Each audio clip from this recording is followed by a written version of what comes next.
नमस्कार, मैं सुरांधा आप सभी दर्शकों का अन्नदाता कार्यक्रम में स्वागत करती हूं। अपने राज्य में इन दिनों सर्दी अपनी चरम पर है। सर्दी के कारण आम जन बेहाल हैं, लेकिन किसान इस सर्दी में सबसे ज्यादा परेशान हो रहे हैं क्योंकि सरसों और अन्य कई फसलों पर पाले की मार पड़ रही है।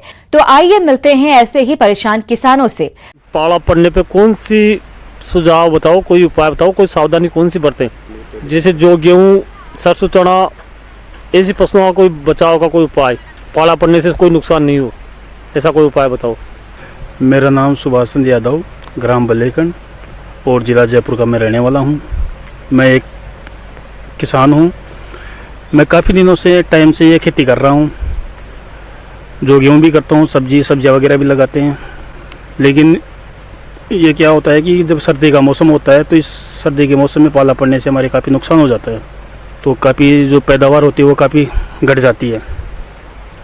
इस कारण से हमें कुछ ऐसा उपाय बताइए कि ये पाली से हम बच सके, जो कि पैदावार अच्छा मिले हमें।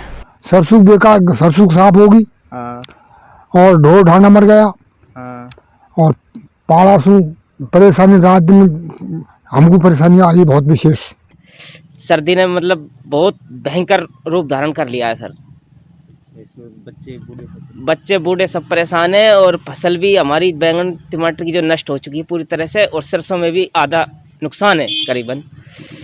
तो सर जी ऐसी सर्दी पड़ती रही तो 7-8 दिन में पूरी फसल नष्ट हो जाएगी। सरसों भी हो जाएगी नष्ट, और सर्दी बहुत भयंकर पड़ रही है। तो किसान किस प्रकार से बचाएं सरसों और अन्य कई फसलों को पाले से, इस बारे में जानकारी दे रहे हैं कृषि विज्ञान केंद्र गोनेडा के शस्त्र वैज्ञानिक डॉक्टर राम प्रताप यादव। इस समय जैसा कि शीतलहर चल रही है, मावट हो चुकी है। शीत ऋतु में जब वायुमंडल का औसत तापमान 0 डिग्री सेल्सियस से कम हो जाता है या आम भाषा में न्यूनतम तापमान के 4 डिग्री सेंटीग्रेड से कम हो, तब फसल के पौधों की कोशिकाओं में उपस्थित जल बर्फ में परिवर्तित हो जाता है तथा कोशिकाओं के आयतन में वृद्धि होने के कारण कोशिकाओं में उपस्थित जीव द्रव्य नष्ट हो जाता है, जिससे कोशिकाएं टूटकर मर जाती हैं तथा पौधे झुलसे हुए नजर आते हैं। अत्यधिक पाला पड़ने पर पौधे की पत्तियां एवं टहनियां बर्फ एवं हिमकणों में ढक जाती है। फसलों पर कम तापमान के इस प्रतिकूल प्रभाव को पाला कहते हैं। तो इस समय पाले के लिए सबसे पहले ध्यान रखना कि यह है कि किसान भाई को कि पाला किस स्थिति में पड़ता है। जब रात शाम के समय एकदम शांत वातावरण हो, कोई किसी तरह की हवा नहीं चल रही हो, तो उस दिन पाला पड़ने की संभावना बनती है। अगर हवा चल रही है तो निश्चित रूप से कितनी ठंड हो, पाला नहीं गिरेगा। इस समय रबी की फसलों में फूल आना एवं फलियां बनना शुरू होता है। पौधों में यह अवस्थाएं पाले के प्रति सबसे संवेदनशील होती है। शीतकाल में जब तापमान 0 डिग्री सेल्सियस से नीचे गिर जाता है तथा आकाश साफ होने के साथ हवा रुक जाती है तो रात्रि को पाला पड़ने की संभावना पड़ती है। तो उस दिन किसान भाई क्या करे, उत्तर और उत्तर पश्चिम के डोले के ऊपर किसान भाई रात को 12 बजे अगर धुआं कर दे तो आपके खेत के ऊपर धुआं की एक परत बन जाएगी, जिससे वहाँ तापक्रम बढ़ा हुआ रहेगा। तापक्रम नीचे नहीं जाएगा तो आपके खेत में पाला नहीं गिरेगा। दूसरी चीज़ ये कर सकते हैं कि हम सरसों की फसल में सल्फर का बहुत अधिक महत्वपूर्ण योगदान है तेल के बनाने में। तो सल्फर का अगर हम स्प्रे कर दें तो तेल तो अधिक मात्रा में बनेगा ही बनेगा। इसके साथ ही हमारी सरसों में सल्फर की वजह से पाले का जो प्रभाव है वो कम मात्रा में हो पाएगा।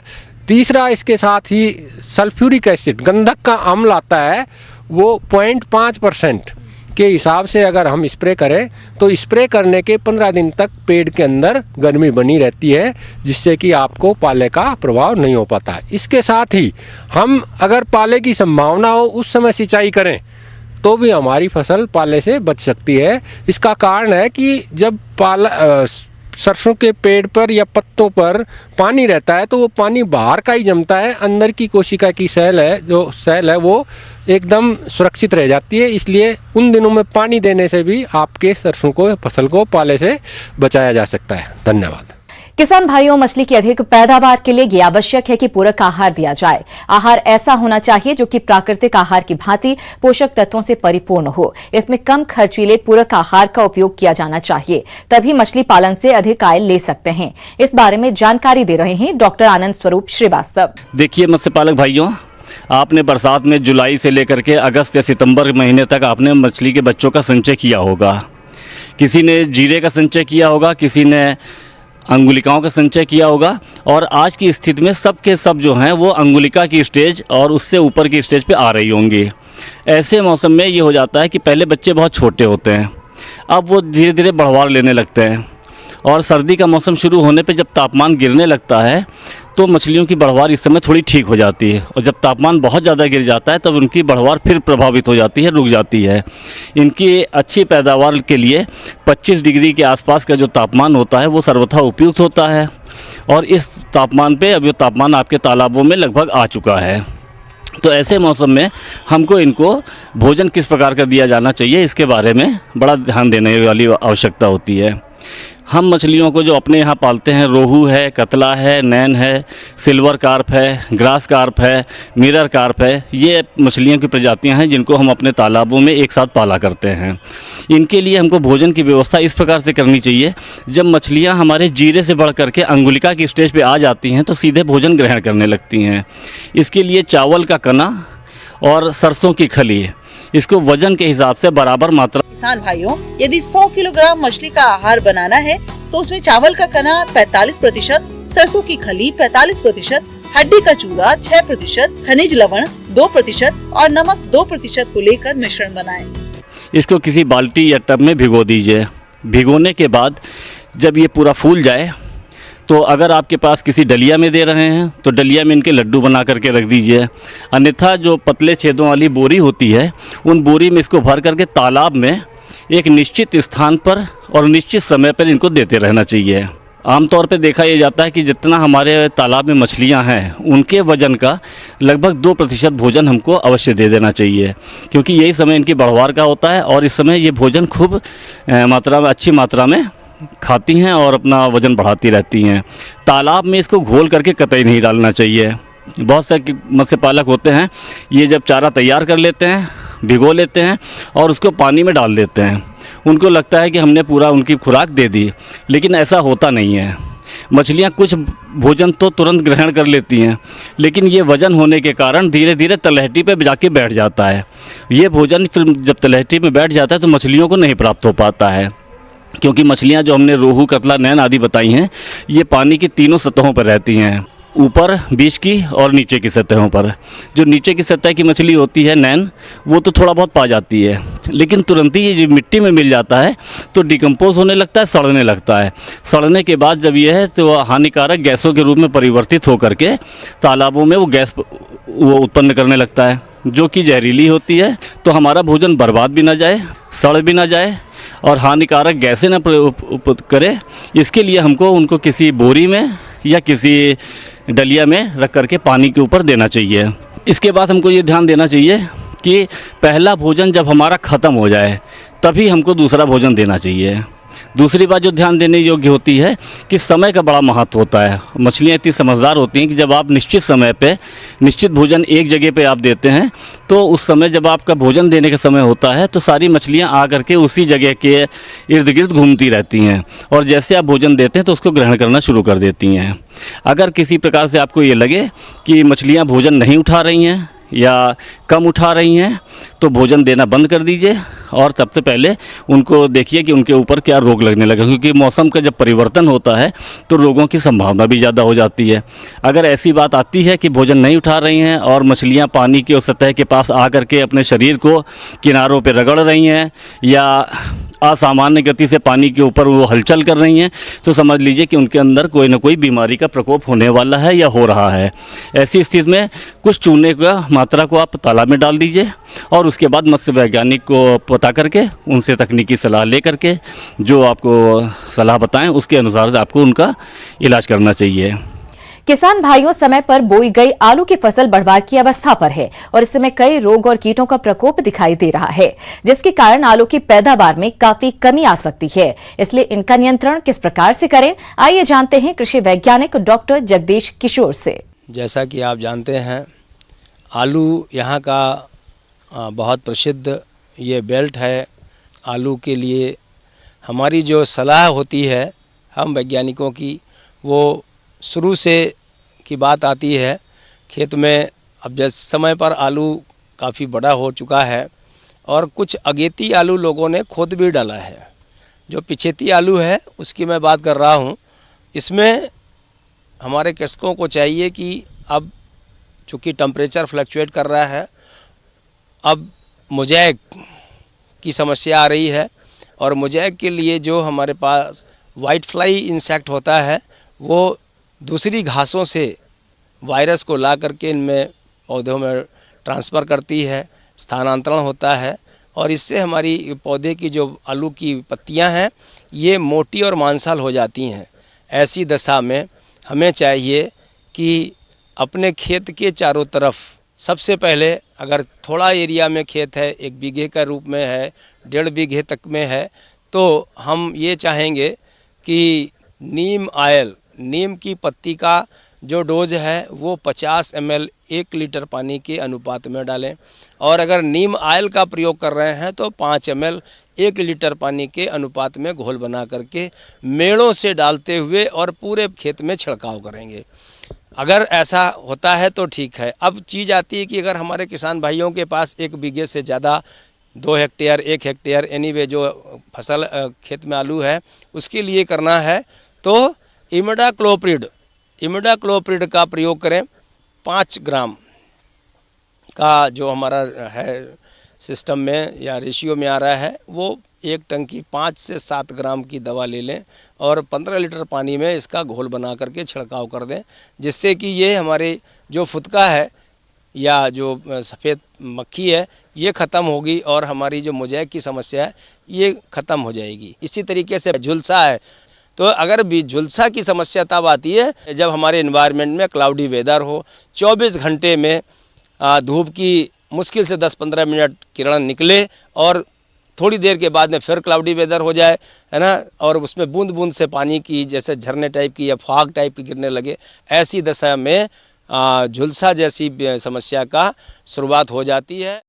पिछेता झुलसा रोग ये भी एक फफूंद जनित रोग है। यह बीमारी आलू में लगने वाली बीमारियों में सबसे ज्यादा घातक होती है। इस रोग से पौधे की पत्तियां, डंठल एवं कंद प्रभावित होते हैं। इस रोग के लक्षण सर्वप्रथम पत्तियों पर छोटे हल्के पीले रंग के अनियमित आकार के धब्बों के रूप में दिखाई पड़ते हैं, जो बाद में बहुत तेजी से पूरे पौधों पर फैल जाते हैं और आपस में मिल जाते हैं, जिससे पूरा पौधा कुछ ही दिन में समाप्त हो जाता है। यह बीमारी आर्द्रता अधिक होने पर ज्यादा लगती है तथा प्रभावित पौधों से तीक्ष्ण गंध भी आती है। यदि तापमान 10 से 25 डिग्री सेंटीग्रेड तथा आर्द्रता 80% से अधिक है तो यह बीमारी तेजी से फैलती है तथा पूरी फसल 1 सप्ताह में समाप्त हो जाती है। और इसके लिए शुरू से ही कार्बेंडाजिम, मेटालॉक्सिल जैसे रसायनों का प्रयोग अपने खेतों में करना चाहिए। ये 2 ग्राम पर लीटर के रेशियो में खेतों में करेंगे।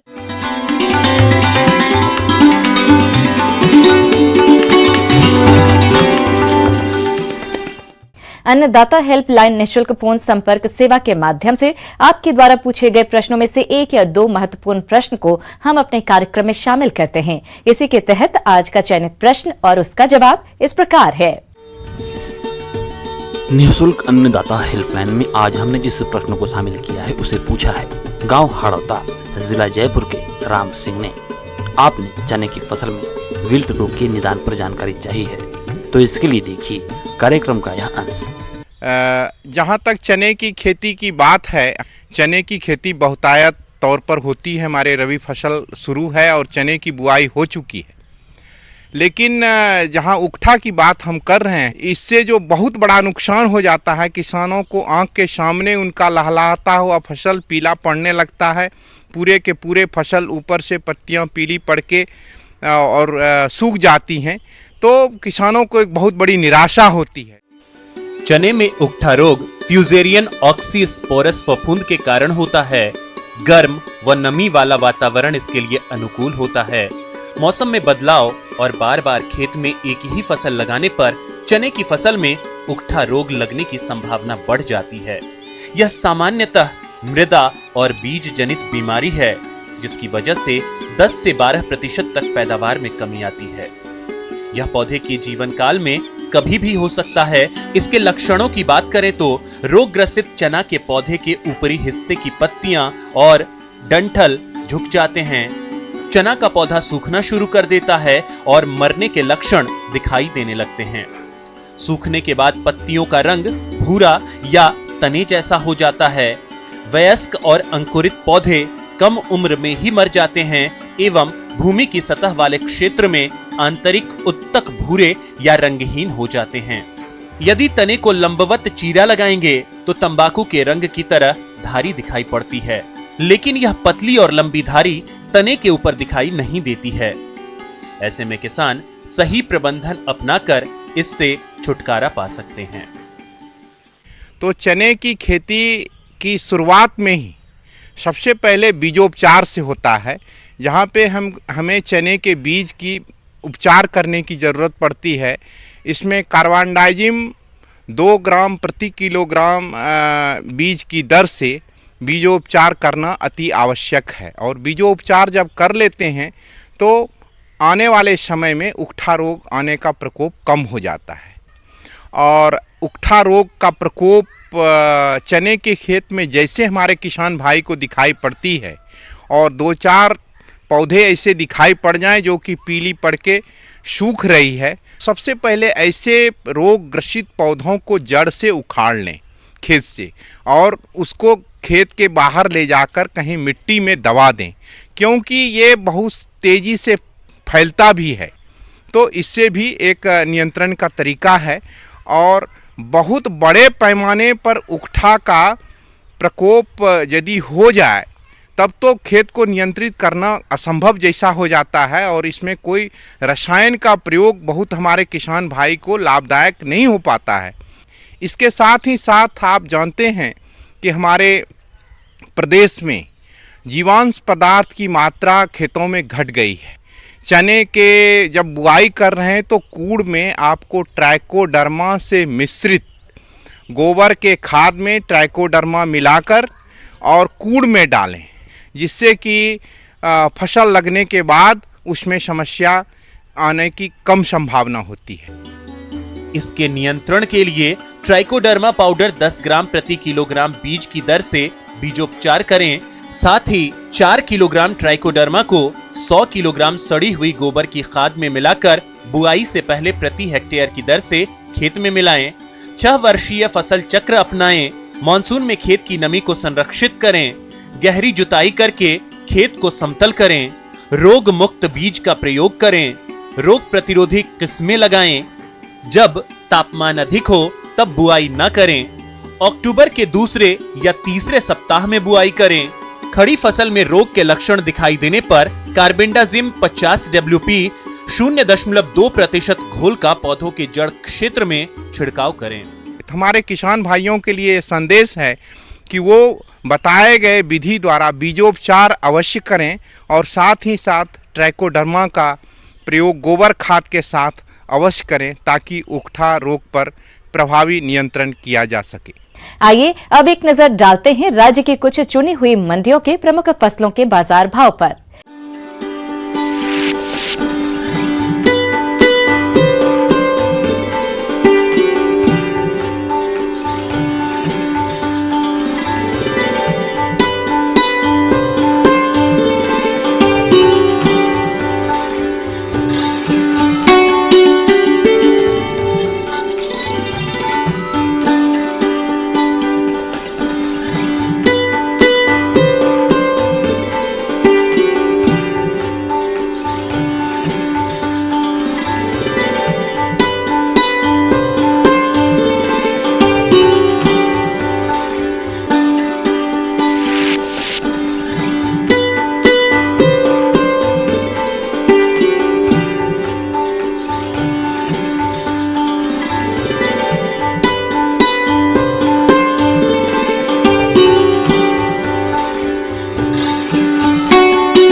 आइए देखते हैं कल दिखाए जाने वाले कार्यक्रम की मुख्य झलकियां। पशुओं में मिल्क फीवर की समस्या और निदान।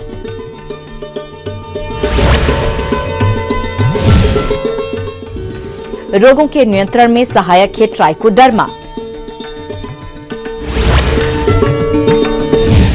किसान भाइयों, अन्नदाता आपकी सेवा के लिए संकल्परत है। कृषि संबंधित समस्या और सुझावों के लिए आप हमें इस पते पर संपर्क कर सकते हैं।